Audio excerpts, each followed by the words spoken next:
안녕하세요. 미국에서 교환학생을 하고 있는 지연이라고 합니다. 오늘 이제 벌써 11가지 팁 4번째 영상이에요. 첫 번째 영상에서는 제가 교환학생, 방문학생, 어학연수가 어떻게 다른지에 대해서 설명을 해드렸고, 두 번째 영상에서는 영어 공부 어떻게 했는지, 또 영어회화 같은 경우에는 어떤 식으로 공부를 했는지에 대해서 이야기를 해봤었어요. 그리고 그 다음 영상에서는 교환학생 가격이 대체 얼마나 들었는지에 대해서 이야기를 했었는데요. 오늘 하려는 얘기도 똑같이 돈에 대한 이야기가 될 텐데요. 그 중에서도 700만 원이라는 장학금을 어떻게 받았는지, 어떠한 프로그램으로 어떤 식으로 받게 되었는지에 대해서 오늘은 이야기를 해보려고 하겠습니다. 이 영상을 아무래도 찾아보신 분들 같은 경우에 이 장학금을 어떻게 붙는 것인지, 교환학생을 가려고 하는데 돈을 지원받을 수 있는 장학금은 없는지에 대해서 궁금해서 아마 이 영상을 찾아보고 들어오셨을 거라고 생각이 돼요. 오늘 제가 준비한 내용은 바로 700만 원이라는 장학금을 주는 미래에셋 박현주 재단의 장학금 최종 합격을 어떻게 했는지에 대한 저의 후기와 앞으로 준비를 하시려는 분들을 위한 준비 가이드, 그리고 또 다른 장학금은 없는지, 어떤 꿀팁들이 있는지에 대해서 이야기를 해보도록 하겠습니다. 먼저 저는 미래에셋 박현주 재단의 해외 교환 장학금이라는 데 합격이 돼서 해외 교환 장학생으로 이 교환학생을 왔어요. 해외 교환을 가려고 하는 학생들을 위한 학업 지원과 생활을 지원해주는 그런 장학금 이라고 볼 수가 있어요. 해외 교환 학생을 지원해주는 장학금은 이것만 있는 건 아니에요.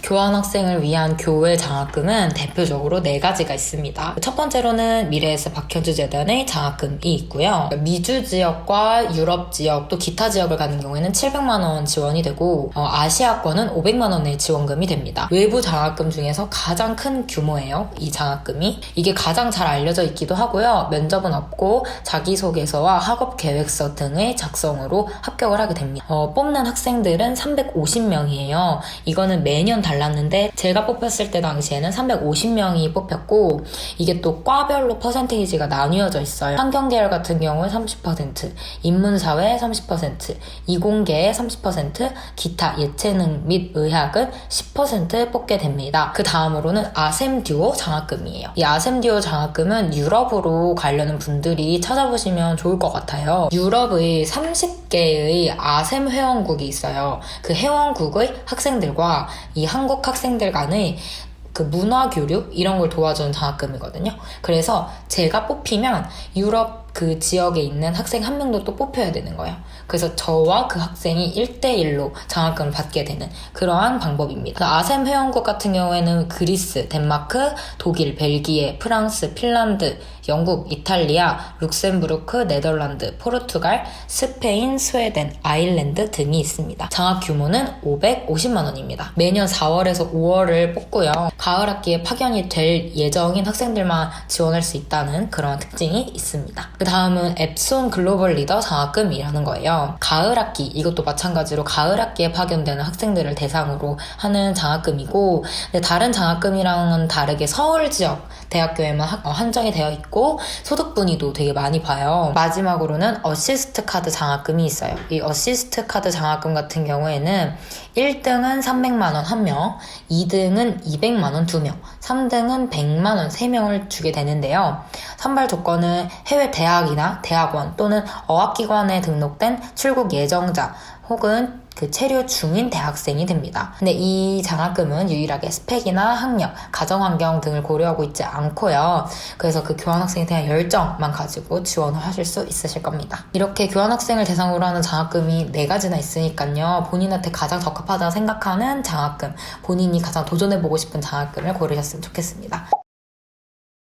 미래에셋 장학금 합격 같은 경우에는 이메일로 안내가 와요. 그래서 그 날짜랑 시간이 나와 있단 말이에요. 그래서 그 시간이 다가올 때 너무 전 그때 당시 수업을 듣고 있었는데 계속 노트북 켜가지고 사이트 새로 고침을 하면서 언제 뜨지 이렇게 한 기억이 있어요. 그래서 그때도 너무 이걸로 스트레스도 많이 받고, 왜냐면 이 700만 원이 안 되면 아무래도 700만 원을 메꿀 수 있는 방법이 없으니까요.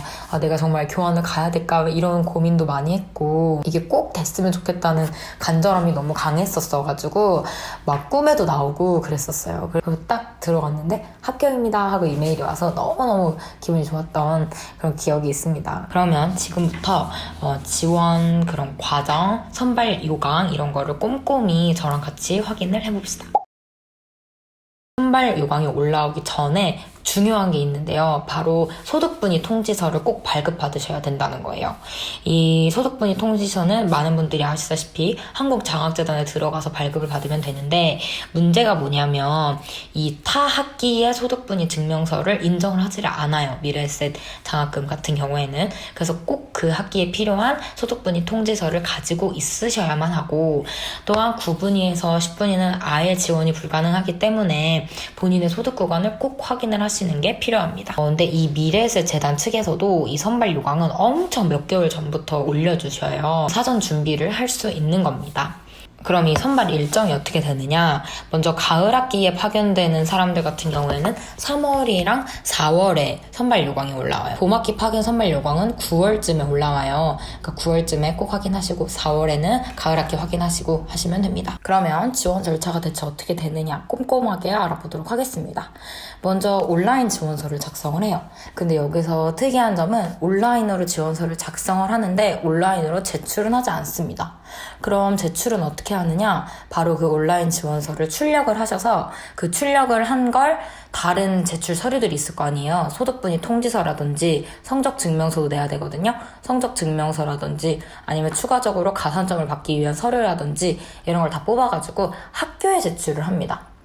미래에셋 장학금인데 왜 학교에 제출을 하나요? 라고 하실 텐데, 이 미래에셋 장학금의 선발 절차는 1차가 먼저 학교예요.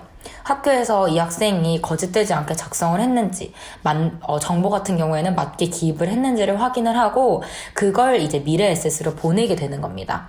그럼 이제 2차가 미래에셋이 되고, 최종으로 합격을 하게 되는 겁니다. 미래에셋한테 넘어간 다음에. 그럼 면접은 안 보나요? 하면 면접은 안 보고요. 자기소개서만 작성하시면 돼요. 저도 들은 이야기인데 원래는 면접이 있었대요. 그런데 이 면접을 없애게 된 게 그 박현주 재단에서 면접을 위해 필요한 돈이나 시간으로 더 많은 장학생들을 선발을 하자라고 이야기를 했대요. 그래서 면접을 보지 않는 거라고 하니까 정말 더 멋지고 너무도 감사한 일이죠. 지원 자격은 그럼 어떻게 될까요? 아무나 지원을 할 수 있는 걸까요?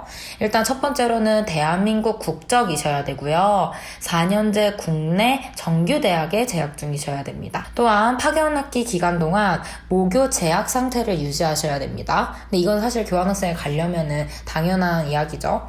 그다음에 파견교에서 이수 학기와 학점을 인정을 받을 수 있는 사람이어야 합니다. 그 다음으로는 직전학기 평점이 있는데요. 이게 중요합니다. 직전학기와 총 평점이요. 4.5점 만점이신 경우에는 3.3 만점 이상이어야 되는 거예요. 그 다음에 4.32 만점이신 경우에는요. 3.1 학점 이상이어야 됩니다. 학점을 보기 때문에 성적 증명서를 제출을 해야 되는 거예요. 그래서 이 부분 꼭 참고하시고, 지원을 아직 앞두고 계시더라면 이 총 평점이랑 직전 학기 평점 관리를 하셔야 할 것 같아요. 경제적 여건이 한국장학재단 기준으로 소득분위 1분위에서, 그러니까 0분위에서 8분위가 지원을 할 수 있습니다.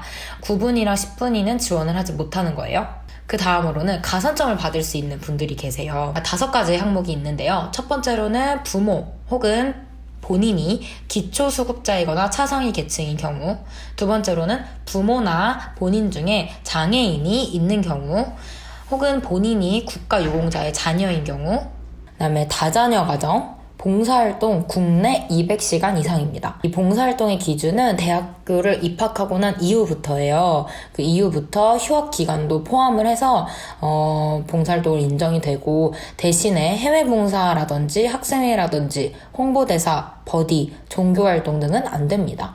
그래서 저는 국내 봉사 시간이 200시간이 딱 되지는 않았는데 해외 봉사 갔다 온 것까지 포함을 하면 200시간이 훨씬 넘는 시간이었거든요. 그런데 해외 봉사는 해당이 안 돼서 가산점을 받지는 못했어요.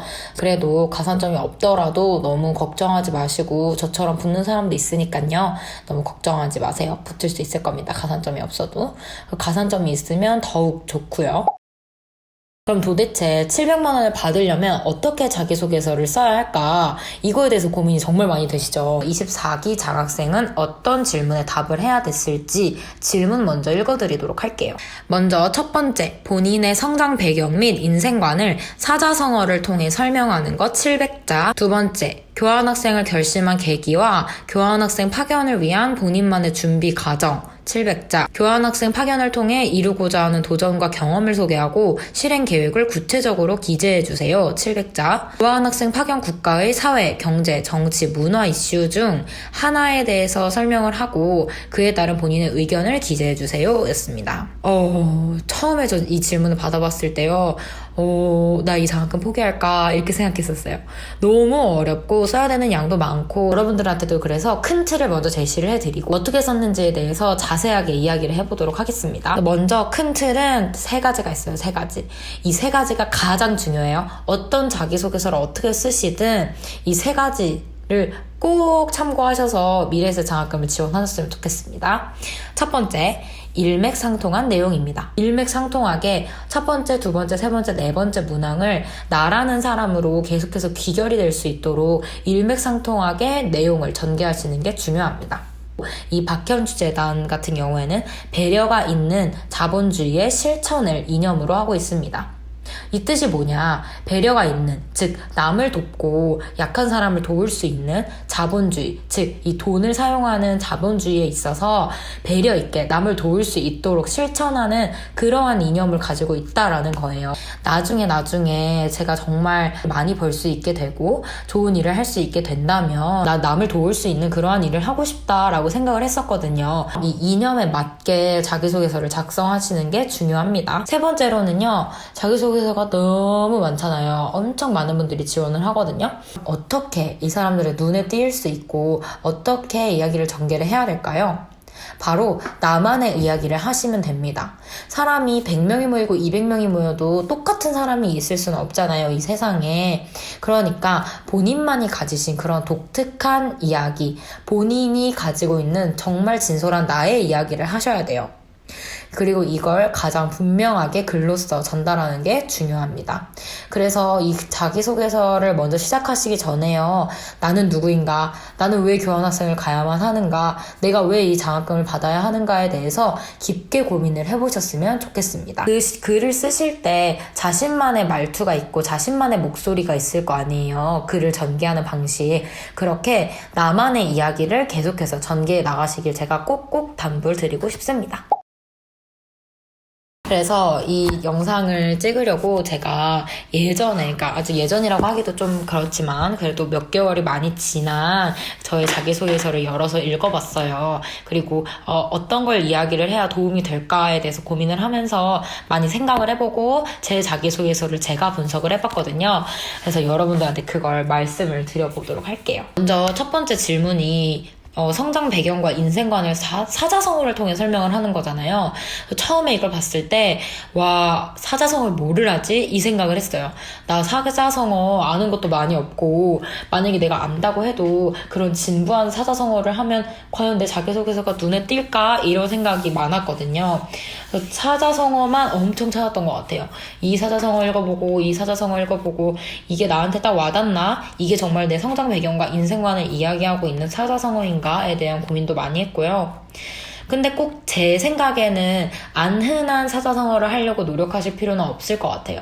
그래서 이렇게 뭔가 사자성어를 골라라 라고 한다면 정말 내 인생관과 성장 배경에 고개를 끄덕여질 수 있는 그런 사자성어를 딱 찾는 게 중요하다고 봅니다, 저는. 그래서 저 같은 경우에는 제가 꿈을 갖고 사는 걸 되게 좋아해요. 꿈을 가진 사람은 반짝반짝 빛이 난다고 믿는 사람이라서 꿈을 향해서 살아간다는 그러한 저의 미래지향적인 인생관을 반영할 수 있는 고시활보라는 사자성어를 선택을 했습니다. 이게 높은 곳을 보면서 걸어간다라는 뜻이에요. 그래서 나는 항상 높은 곳을 보며 걸어가는 사람이다. 꿈을 향해 살아가고자 하는 그런 미래지향적인 인생을 살고 있다라고 설명을 하면서 실제 경험을 플러스를 했어요. 성장 배경과 내가 인생관이기 때문에 부모님이 나한테 어떤 말을 해주셨는지, 그래서 내가 왜 이러한 인생관을 갖게 되었는지 등에 대해서 정말 진솔하게 이야기를 했습니다. 정말 개인적인 이야기를 했어요, 저는요. 두 번째로는 교환학생을 결심한 계기, 파견을 위한 본인만의 준비 과정을 넣어야 되잖아요. 두 가지를 물어보고 있는 문항이에요. 그래서 일단 교환학생을 결심한 계기는 전 분명했어요. 전공 수업을 하나 듣고 있었는데 그 전공 교수님께서 최대한 세상을 많이 경험하고 모순을 경험할 수 있는 사람이 되라 라고 말씀을 하셨거든요. 그때 되게 뒤통수를 딱 맞은 느낌? 그래, 내가 정말 작은 세상을 경험하고 있는데 그것도 모르고 내가 가진 것에 만족하면서 자만하면서 그렇게 살고 있는 건 아닐까? 내가 이 사회에 있는 모순을 모르고 정말 평생 모르고, 왜냐면 그 교수님께서 말씀하신 게 세상을 경험하다 보면 내 주변에 있는 게 얼마나 모순된 게 많은지에 대해서 깨닫게 된다고 하셨거든요. 예를 들어서 외국 생활을 이렇게 해보면 우리 사회에서는 이렇게 안 하고 이렇게 하는데 이게 되게 모순된 거구나 라는 걸 깨닫는 그런 순간이 온다고 하셨어요. 그래서 그래, 내가 꿈을 갖고 사는 사람인데 너무 작은 세상을 경험하지 말고 더 큰 세상을 경험할 수 있는 사람이 되자. 그리고 모순을 깨닫고 그런 모순 속에서 살고 있는 약자들을 도울 수 있는 사람이 되자 라고 생각을 했던 것 같아요.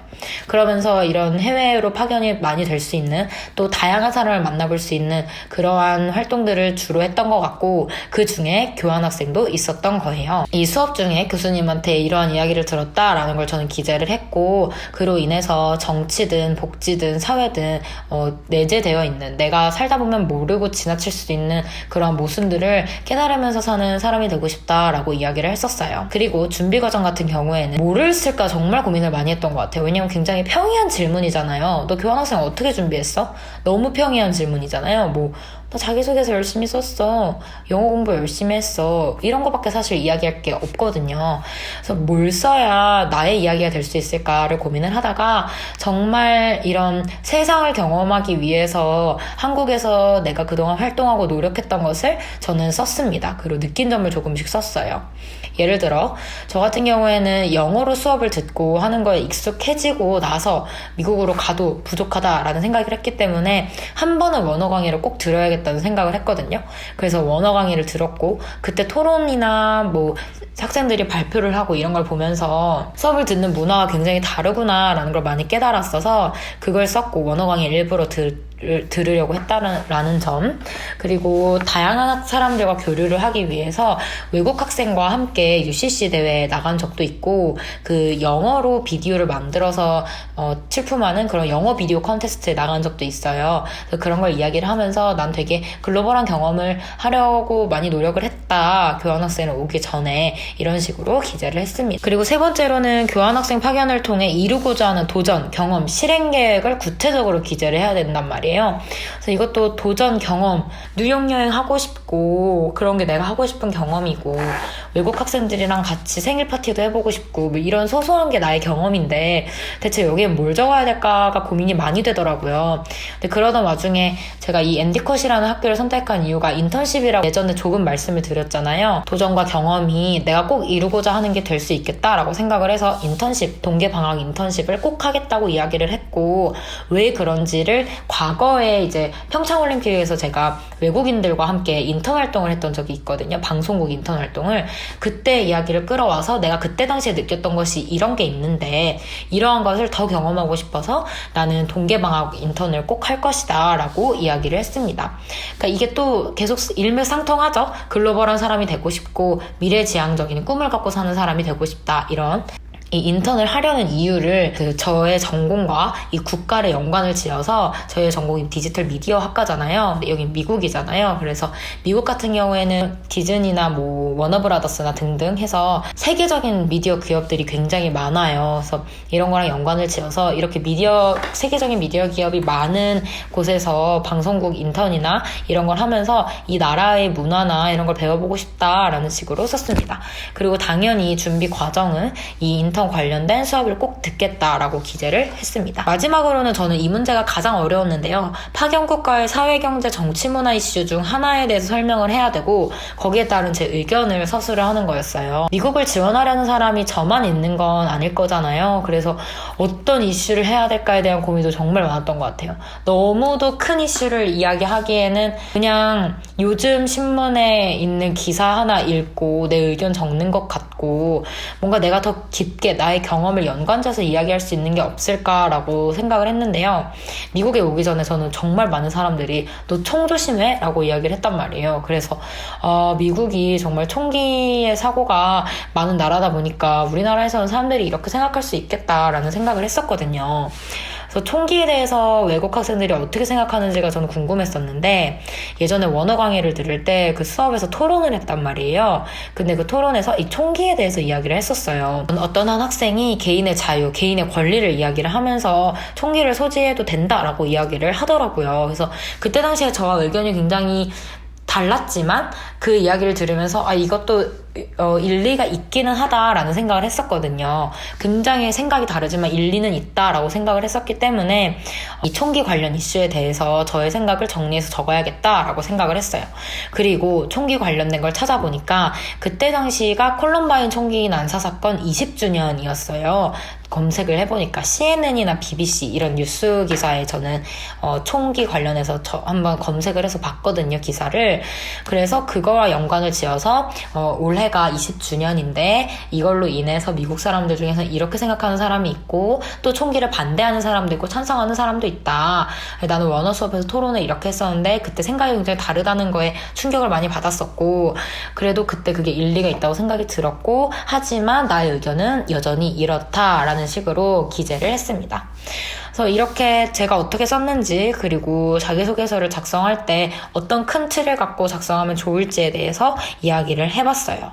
쉽지 않죠? 어려워요. 저도 알아요. 자기소개서 쓰는 거 너무 어렵고 쓰다가 또 제출했다가 하면서 제출을 하고 나서도 너무 걱정이 많이 될 거예요, 아마. 근데 이 영상을 이렇게까지 찾아보시고 열심히 또 꿈을 향해서 자기소개서 작성해보고 장학금도 받으려고 하시는 분들이라면요. 정말 합격하실 수 있으실 겁니다. 본인만의 이야기를 쓰시고 일맥상통한 이야기로 이 배려가 있는 자본주의 실천에 대해서 언급을 하시고 그거에 대해서 내가 교환학생을 왜 가고 싶고 내가 미래에 어떤 사람이 되어야지에 대한 고민을 많이 해보셨으면 좋겠어요. 저는 이 자기소개서를 작성했던 경험이 힘들기도 했지만 그런 생각을 정리해볼 수 있는 좋은 기회였던 것 같거든요. 그래서 미리미리 준비하시고 이번에 지원하시는 분들 다 좋은 일, 그러니까 다 합격하는 그런 좋은 일 있으셨으면 너무너무 좋겠습니다. 미래세 장학금 같은 경우에는 이거 외에도 질문이 생기고 의문점이 생기는 게 많다는 걸 제가 알아요. 그래서 언제든지 궁금한 점이 생기시면 댓글을 남기시거나 그게 너무 개인적이다 싶으시면 인스타그램 DM을 보내셔도 됩니다. 그래서 그거를 통해 제가 충분히 도와드릴 수 있을 만큼 도와드리고 싶어요. 여기까지 제 합격 후기와 어떻게 합격을 했는지에 대한 짧은 가이드를 제시를 한번 해봤습니다. 다음 영상은 교환학생 나라와 학교 선정 가이드입니다. 교환학생 막상 가고 싶어 라고 말을 하는데 어느 나라 가고 싶은데? 어느 학교 가고 싶은데? 이렇게 물어보면 되게 당황스럽죠. 어느 학교, 어느 나라 이렇게 고민하게 되신단 말이에요. 그래서 저도 초창기 때는 그냥 미국, 유럽? 모르겠는데 이렇게 대답을 했었어요. 대부분 그렇다는 걸 알고 있기 때문에 이 교환학생의 나라를 선정할 때, 학교를 선정할 때 어떻게 선정하면 좋을지에 대한 선정 가이드에 대해서 이야기를 해보도록 하겠습니다. 그럼 오늘 여기까지 11가지 꿀팁 영상 중 5번째 영상인 미래에셋 장학금 합격 후기와 가이드라인에 대해서 이야기를 해봤습니다. 그러면 좋아요와 구독, 댓글도 남겨주시는 거 잊지 마시고 댓글로 소통하면 너무너무 재밌는 것 같아요. 댓글도 남겨주시고 좋아요와 구독도 잊지 않고 해주시면 더 감사하겠습니다. 앞으로 더 도움이 되고 퀄리티 있는 그런 영상 올리도록 하겠습니다. 오늘도 시청해주셔서 감사합니다. 안녕.